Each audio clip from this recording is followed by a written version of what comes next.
औज़ुबिल्लाहिमिनश्शैतानिर्रजीम बिस्मिल्लाहिर्रहमानिर्रहीम। प्यारे बच्चों, अस्सलामु अलैकुम वरहमतुल्लाहि वबरकातुहू। अस परी शाह हमदान रहमतुल्लाहि अलैह। आज से इसमें क्वेश्चन करें। सवाल नंबर 1, खनका मौला कथ जाय छु वाक़ा? जवाब, खनका मौला छु श्रीनगरस मंज ज़न कदल तो फतेह कदलस दरमियान वेथ हिंदिस दशनस बठिस पेठ वाक़ा। सवाल नंबर 2, शाह हमदान रहमतुल्लाहि अलैह साहब गर तो कति जाय? जवाब, शाह हमदान रहमतुल्लाहि अलैह साहब 1314 ईस्वीस मज ईरान किस शहर हमदानस मज जामत।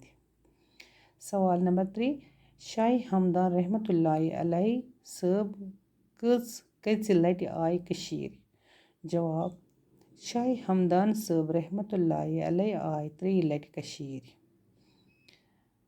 सवाल नंबर 4, शाह हमदान रहमतुल्लाहि अलैह साहब कच किताब छ लिखमज कथ ज़बानी मज छक लिखमज? जवाब, शाह हमदान साहब रहमतुल्लाहि अलैह छ अल पल 107 लकचि बज किताब अरबी तो फारसी ज़बानी मज लिखमज। सवाल नंबर 5, सादतो क्या हेचनवे कशिर?